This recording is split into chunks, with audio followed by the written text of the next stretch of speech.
Mesdames et messieurs, bonjour, bienvenue dans ce nouveau numéro du décryptage sur Prime News Télévision. Plusieurs sujets au menu. Aujourd'hui, on parlera de la crise entre le Bénin et le Niger avec des émissaires de Tiadi qui sont arrivés au Bénin pour rencontrer le chef de l'État. Que peuvent-ils se dire? On en parlera. Et puis, au niveau de la haute autorité de l'audiovisuel et de la communication, depuis ce lundi, Édouard Locaux a officiellement pris les rênes, vous le savez. Le nouveau bureau est au grand complet. Monsieur Basile Thibozo, représentant de la presse écrite, figure dans ce nouveau bureau-là. On parlera de sa position et de ce qu'il peut apporter au-delà de sa présence au sein de l'institution à ce nouveau bureau pour son dynamisme. Au commissariat à la prévention de la corruption, le bâtonnier Jacques Migan a prêté serment lundi devant le chef de l'État. Il y a eu des recommandations. Pourra-t-il mener à bien sa mission? Autant de questions et de sujets à aborder dans ce nouveau numéro de votre décryptage qui reçoit pour vous l'aîné de la profession, confrère bien connu, Michel Aonon. Bonjour à vous. Bonjour, c'est confrère. Merci beaucoup d'accepter notre invitation. C'est moi. Je dirais enfin, vous êtes là, enfin. Oui, enfin, parce qu'il y a eu plusieurs rendez-vous manqués. Ouais. C'est l'agenda des élections qui en était la cause. Donc, je pense que tout est bien fini et je pense que la disponibilité pourrait se manifester de temps à autre. Exactement. Oui. Merci beaucoup. Nous sommes privilégiés de vous recevoir puisque vous avez été directeur de campagne quand même du candidat, voilà, qui a été élu et qui se retrouve aujourd'hui dans le bureau de l'ARAC. Je vais parler de Monsieur Thibozo, Basile, on y reviendra tout à l'heure. Mais avant, parlons quand même de cette crise entre le Bénin et le Niger. Depuis quelques semaines, on sait que les anciens chefs d'État béninois, Nicéphore Dieudonné Soglo et Boni Yayi, étaient au Niger. Après, il y a eu un compte rendu fait au chef de l'État, Patrice Talon. On apprend aujourd'hui que des émissaires du général Tiadi sont arrivés à Cotonou. Michel Aonon, que peut-on entrevoir suite à cette rencontre qui s'annonce au Palais de la Marina? Merci, cher confrère. Je pense que ça doit être toujours dans le cadre des pourparlers en vue du dégel de cette crise qui aura trop duré. Et les peuples nigériens et béninois n'ont rien à gagner dans cette crise et cela fait suite, comme vous venez de le dire, à la tentative de rapprochement qui a été initiée par les anciens présidents de la République du Bénin, les présidents Yayi et Soglo. Et je pense qu'à leur retour de Niamey, le président Talon les a reçus, ce qui veut dire que l'audience qu'il y a eu au palais de la présidence entre le président Talon et les deux anciens chefs d'État qui ont fait la descente de Niamey donne la preuve que le président Talon a donné caution à cela. S'il n'avait pas donné caution à cela, s'il n'y avait pas eu certaines facilités, les anciens chefs d'État ne pourraient pas aller parler au nom du Bénin à ce niveau-là. Donc, si le président Talon les a reçus, c'est sûr qu'ils sont allés lui faire un peu le point de ce qu'ils ont eu de leur entretien avec le général Tiani et le gouvernement militaire qui dirige le Niger depuis quelques mois, plus d'1 an déjà. Et je pense bien que l'arrivée des émissaires du général Tiani doit s'inscrire toujours en droite ligne de ces pourparlers et pour échanger avec le Bénin. Parce que il y a eu deux aspects. Il y a l'aspect lié à l'exploitation du pétrole et il y a aussi l'aspect politique qu'il ne faut pas occulter non plus.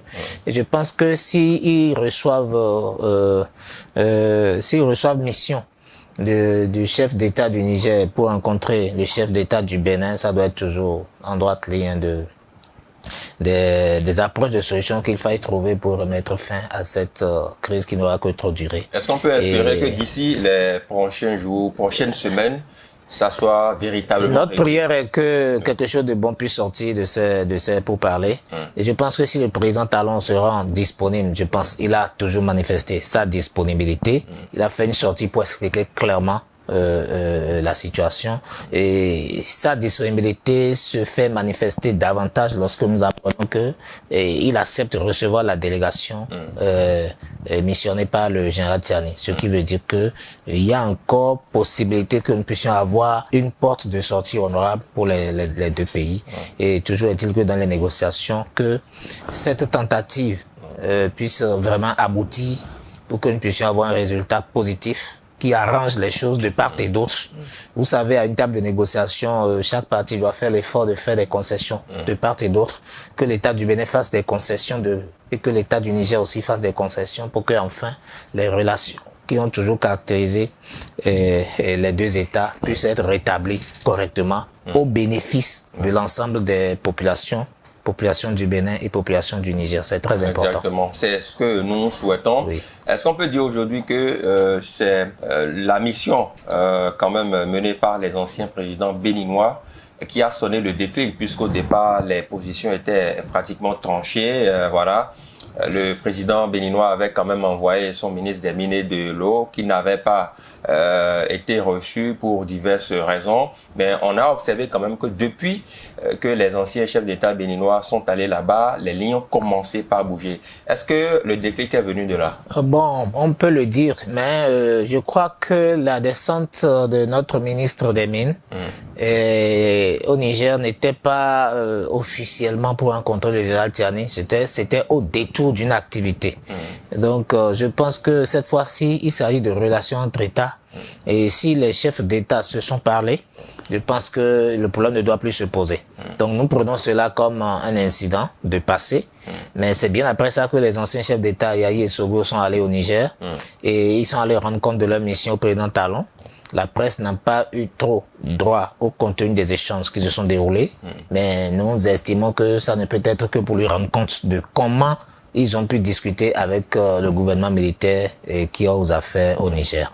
Si cela s'est passé ainsi, donc je pense que ça peut être la suite logique de ce qui a été, du compte rendu qui a été fait, qui pourrait sonner le déclic, comme vous venez de le dire, c'est-à-dire faciliter le dialogue pour que enfin les autorités au plus haut niveau des deux États puissent se parler, pour que de ce dialogue on puisse trouver une solution pour sortir de cette crise. Donc je pense bien que les entretiens, en tout cas le cahier de charge de cette délégation nigérienne qui est au Bénin doit être forcément de discuter avec l'État du Bénin, notamment le président de la République, le gouvernement du Bénin, par rapport aux différents sujets qui font objet de conflit et qu'on puisse vraiment trouver la porte de sortie. Et je pense bien que cela augure d'une bonne suite parce que dans cette crise, le Bénin perd et le Niger aussi perd. Le Bénin perd parce que le Bénin est un pays de transit. Et quand vous prenez les pays de l'Interland, en partant du Bénin, vous allez voir que c'est le Niger qui est la porte d'entrée dans l'Interland pour le Bénin. Et donc, pour la compétitivité de notre port, de notre économie, je pense que le Bénin n'a rien à gagner en fermant la porte du dialogue au Niger. Et le Niger aussi n'a rien à gagner parce que la plupart des marchandises à destination du Niger, comme à destination des pays de l'Interland, passent par le port de Cotonou. C'est cette crise qui a fait que le Niger, entre-temps, a tourné dos et a commencé par fréquenter de plus en plus le port de Lomé. Et nous pensons que dans ce dialogue-là, avec la solution que les autorités au plus haut niveau des deux États pourront trouver, ça va arranger les choses du côté des affaires, mais aussi du côté aussi de la sécurité aussi pour nos populations des deux côtés de la frontière. D'accord. Voilà. L'espoir est toujours permis. Oui, l'espoir est permis. Oui. D'accord. On va parler maintenant de ce second sujet. Parlons de Maître Jacques Mégan qui a prêté serment devant le chef de l'État lundi dernier. Il est désormais haut commissaire à la prévention de la corruption. Vous avez suivi un peu les quelques séquences de sa prestation de serment, les recommandations du chef de l'État. Quelles premières analyses pouvez-vous faire de cet événement? La prestation de serment, c'est une cérémonie que la plupart des personnalités qui prennent une certaine responsabilité à un niveau de l'État font. Donc c'est une cérémonie que nous connaissons. Ici, c'est que la matière est un peu sensible. On a dit Haut Commissariat à la prévention de la corruption. Ce qui veut dire que si l'État en arrive à créer une structure officiellement pour s'occuper de la prévention, la nuance ici c'est quoi? C'est qu'avant nous avons toujours parlé de lutte contre la corruption. Lutte contre la corruption. Mais cette fois-ci, on parle de la prévention de la corruption. Ce qui veut dire qu'il est ici question de mettre en place la politique ou bien les politiques sectorielles qui favorisent ou bien qui facilite la lutte contre la corruption, mais autrement, c'est-à-dire au lieu de laisser faire pour constater et chercher les solutions aux dégâts, il faut prévenir, anticiper pour que cela n'arrive même pas. Et moi, je pense que c'est une très bonne mesure. La réflexion a été bien mûrie à ce niveau-là. Le mieux, c'est de prévenir. Parce que en réalité, si c'est déjà fait, c'est que bon, il y a les sanctions pénales et tout, mais en réalité, nous perdons toujours. Donc si Maître Jacques Mingan, avec son équipe, si la structure qu'on lui a confiée fait bien son travail, dans ce sens, avec cette vocation, nous pensons qu'on pourra, ça pourrait améliorer vraiment les choses. Certains estiment que cette institution ne vient pas au bon moment parce qu'il y a quand même eu des actions fortes. On sait qu'il y a des institutions, la CRIED plus spécialement, qui s'occupe de ces affaires-là. Il y a d'autres institutions quand même qui travaillent dans la lutte contre la corruption. Presque en fin de mandat et implémenter maintenant un haut commissariat à la prévention de la corruption. Certains estiment qu'on aurait peut-être parler du renforcement de la lutte parce que la lutte n'a pas commencé aujourd'hui et Patrice Talon a eu à mener des actions fortes par le passé. Parler maintenant de prévention de cette lutte, certains estiment que peut-être ce n'est pas le bon choix. Votre analyse? Non, c'est pas vrai parce que le Bénin ne se ramène pas ou ne se rapporte pas à la personne du président Talon. L'État est une continuité. Donc quand on parle de la prévention de la corruption, c'est pas qu'on veut parler de la corruption seulement et forcément sous le régime Talon. Mais c'est une structure qui est créée pour prévenir la corruption. C'est au nom de l'État et non au nom de la personne de Patrice Talon. Donc on ne peut pas tout limiter autant qu'il reste à Talon à faire au pouvoir. On ne peut pas tout limiter à la personne de Patrice Talon. Donc c'est une structure qui est créée et sa mission est claire. Et c'est à cause de ça que les recommandations aussi sont claires. Mais vous avez parlé par exemple de la CRIET. La CRIET, ce n'est pas pour prévenir la corruption. La CRIET, c'est pour réprimer. On a dit cours de répression des infractions économiques et du terrorisme. Donc là, c'est la répression. C'est le pénal. Mais avant d'aller au pénal, si on peut faire quelque chose pour prévenir, c'est qu'on permettrait à ce que la CRIET ne soit pas débordée aussi. Parce que quand il y a un travail qui se fait en amont pour prévenir, c'est qu'il y a moins de personnes ou moins de structures qui arrivent à commettre des actes qui amènent devant la CRIET, ce qui va désengorger aussi les couloirs de la CRIET. Parce que en réalité, notre souci, ce n'est pas que les gens comparaissent, ce n'est pas qu'on condamne les gens, mais le souci est que nous puissions prendre conscience de ce que le bien public, nous avons l'obligation de bien gérer le bien public pour qu'on n'aille pas à ces travers. Ça ne manquera pas, mais la prévention permettrait d'amoindrir le choc et de prévenir comme c'est bien défini, pour qu'il y ait de moins en moins de cas susceptibles de nous amener là. Voilà. Monsieur Jacques Mingan a-t-il les moyens de réussir sa mission? Les moyens ne dépendent pas de lui. Il y a deux aspects. Il y a sa personne, ce qu'il incarne, lui-même, son profil. Et si c'est pas rapport au profil, je pense que je n'ai rien à reprocher à son profil.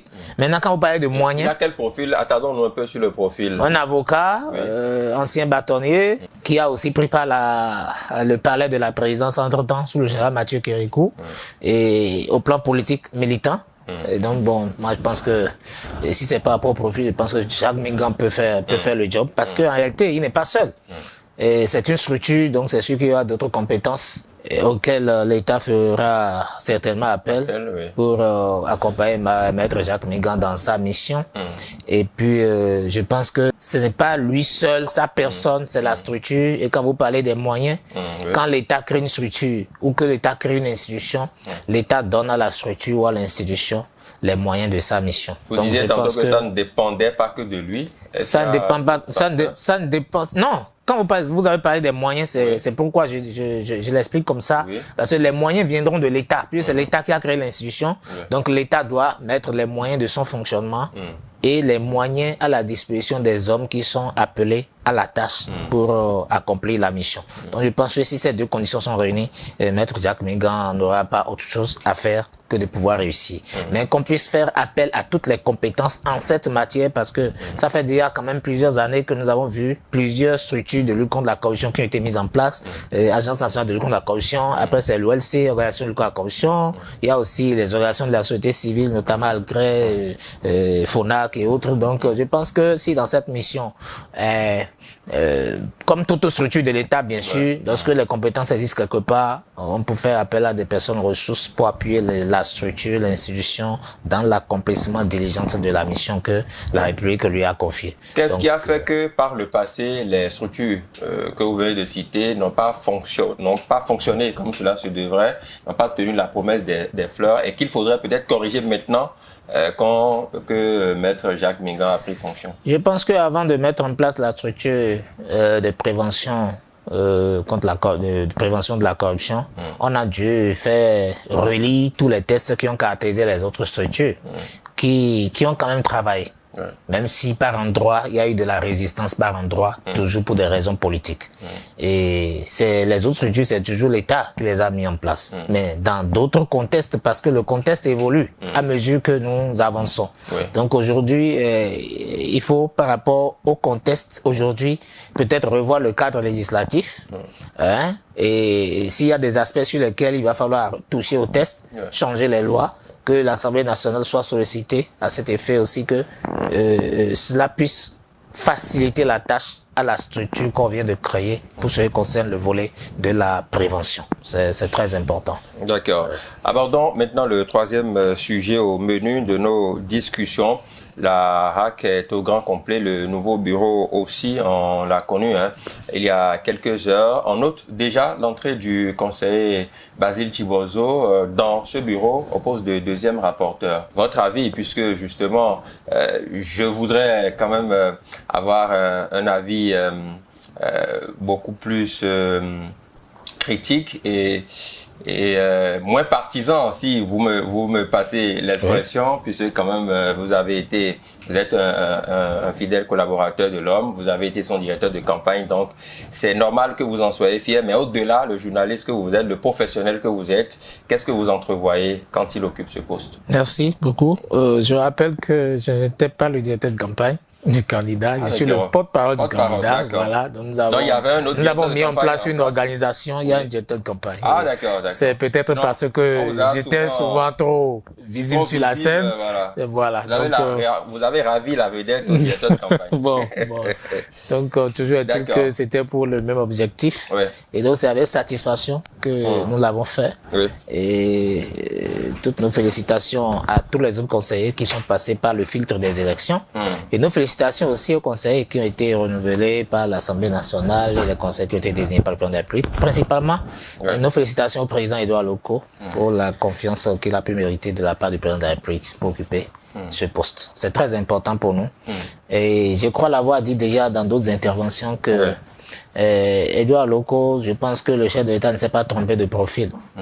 Parce que si le président de la HAC est un ancien journaliste, c'est qu'il connaît au moins le monde des médias. Ce n'est pas la même chose que quelqu'un qui ne connaît même pas le monde des médias. Edouard Loko, on ne peut pas passer du temps pour lui expliquer encore certaines choses parce qu'il connaît déjà.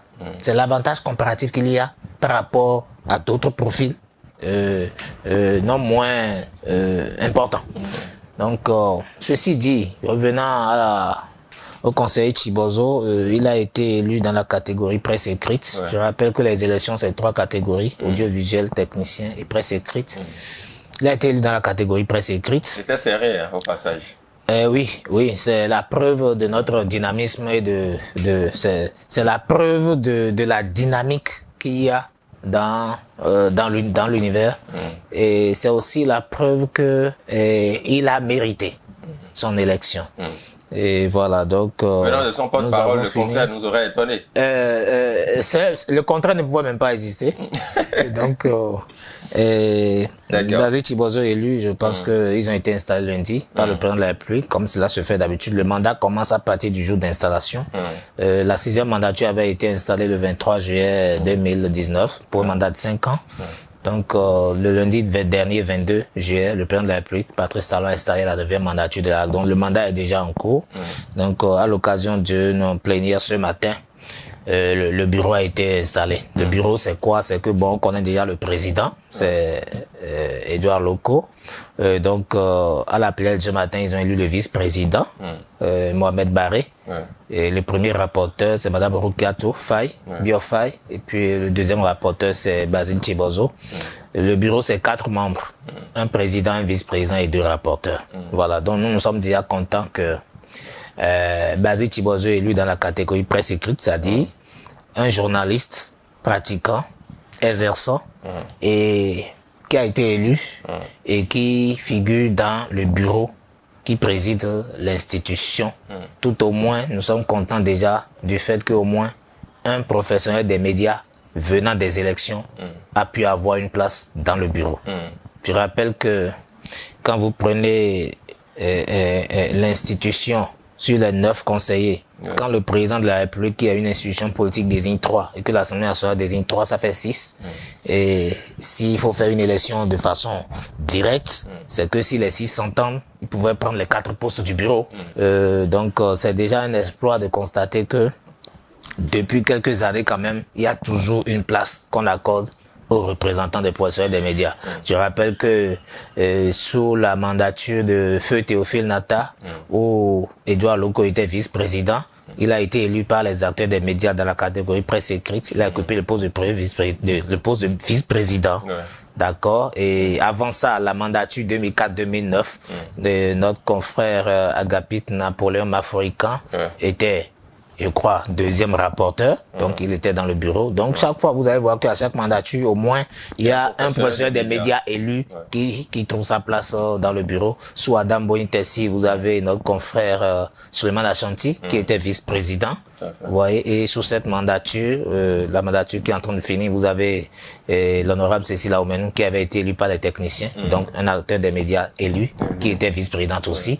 Et quand elle est allée à l'Assemblée nationale, le vice-président qui a été élu, c'était Armand Oussou, qui a été aussi quelqu'un qui a été élu par les acteurs des médias. Donc, toujours est-il que dans le bureau, on s'arrange toujours pour que les acteurs des médias trouvent une place dans le bureau pour être à l'instance de prise de décision de l'institution. Donc, nous saluons cette élection. Quels sont nous encourageons donc le bureau et l'ensemble des conseillers à redoubler d'efforts d'ardeur pour que les objectifs soient atteints, parce que cette 7e mandature de la HAC aura beaucoup à faire. Parce que, exactement, c'est là justement qu'on va parler des grands chantiers qui les attendent. On sait que le président a dit voilà, qu'il est l'initié qui revient au couvent. En tout cas, il y a eu plusieurs allégories dans son discours. Il a dit qu'il connaît très bien la maison. Il a dit qu'il faut remettre la presse au village, ou je sais pas. Qu'il faut amener l'église au milieu du village. Il faut amener, voilà, l'église. Il faut ramener l'église au milieu du village. Voilà. Et on sait quand même qu'il a l'expérience et l'étoffe nécessaire. Tout est grand, tout est prioritaire, mais par quoi commencer pour aller très vite? Oui, je vois que le président Loko sait déjà par où commencer. Parce que quand il dit qu'il est l'initié qui revient au couvent, mais que l'initié qui est revenu au couvent doit dire que les divinités ne se portent pas bien. Je pense qu'il a fini de parler. Le couvent, c'est la HAC. L'initié, c'est lui. Les divinités, c'est nous autres. Et bon, donc, l'initié qui est retourné au couvent sait que les divinités ne se portent pas bien. Et quand les divinités ne se portent pas bien, qu'est-ce que l'initié a fait? Il a fait les sacrifices qu'il faut pour contenter les divinités. C'est à ces sacrifices-là que nous attendons Edouard Loko avec ses collègues conseillers pour atteindre les objectifs qui figurent pour la plupart dans les initiatives de réforme prises de part et d'autres et que le président de la République a souhaité.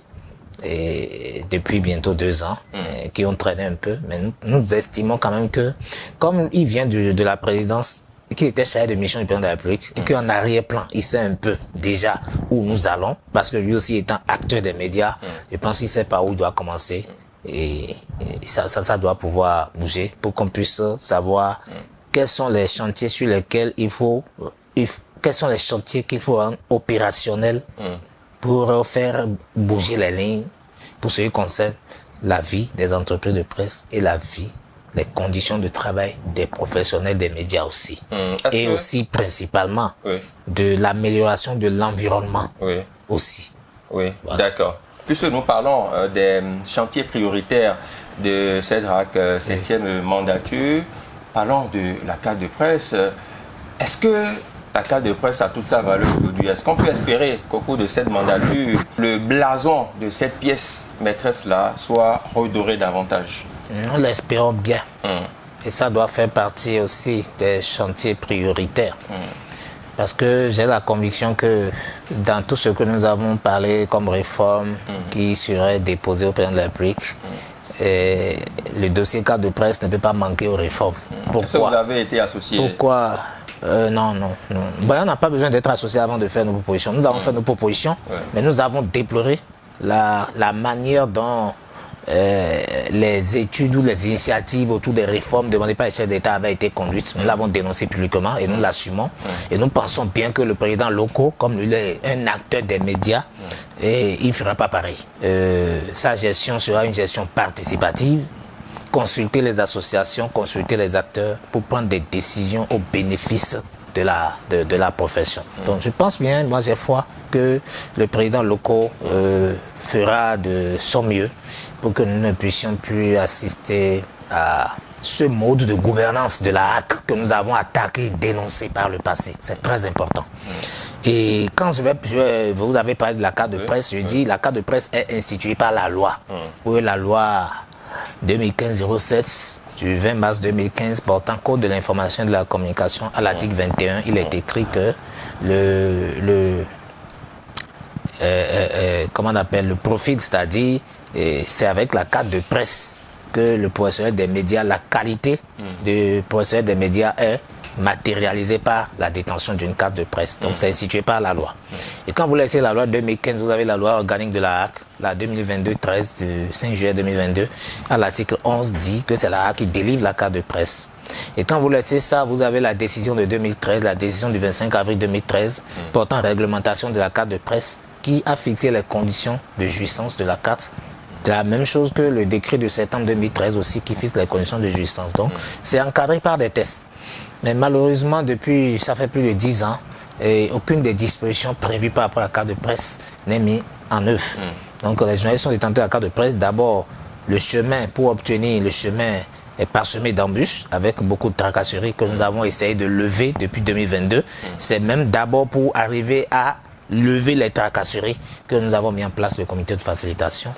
Et lorsque nous avons senti qu'il y avait des manœuvres pour ne pas sortir les cartes de presse pour des raisons que je ne veux plus évoquer ici parce que nous avons déjà atteint nos objectifs, je voudrais dire que la facilitation ne pouvait pas consister seulement à faire obtenir les cartes, mais il faut faire en sorte qu'une fois que les professionnels des médias ont leurs cartes, qu'ils puissent bénéficier des avantages que confère la carte, conformément aux dispositions réglementaires en vigueur. Là, donc ce que nous demandons, c'est pas qu'on a inventé, c'est-à-dire que les tests sont prévus et il faut qu'on mette en application ce que les tests sont prévus au bénéfice des acteurs. C'est tout ce que il y a trop de motifs. D'abord, il y a quelques tracasseries d'ordre administratif qu'il faut lever. Il y a aussi la mauvaise volonté politique, ça je le dis. Et il va falloir que nous puissions aussi lever ce goulot d'étranglement et que les acteurs des médias qui ont intérêt aussi se mettent ensemble et se mettent debout, se lèvent pour faire face aux enjeux, vraiment, pour que nous puissions exiger de la part des autorités la mise en œuvre des tests qui encadrent la carte de presse. Parce que pourquoi? Lorsque vous respectez ce qui est inscrit dans l'adhésion portant réglementation, dans le décret, dans la loi 2015, si tout ça là est appliqué, je pense qu'on aurait réglé un certain nombre de problèmes aussi. Quand vous prenez par exemple la décision portant réglementation de la carte de presse, la décision du 25 avril 2013, et quand vous prenez par exemple le décret dont j'avais parlé, le décret de septembre 2013 aussi, c'est des mesures qui visent à faciliter aux journalistes l'exercice de sa profession. Lorsqu'on parle par exemple du laisser-passer, lorsqu'on parle par exemple de l'accès aux sources d'information, c'est capital. Parce que le journaliste, la loi lui interdit d'abord même, il ne peut pas inventer l'information. Il faut qu'il aille à la recherche de l'information. Et pour qu'il aille à la recherche de l'information, il faut des sources. Donc il faut que la carte de presse lui permette de prouver qui il est afin de pouvoir exercer.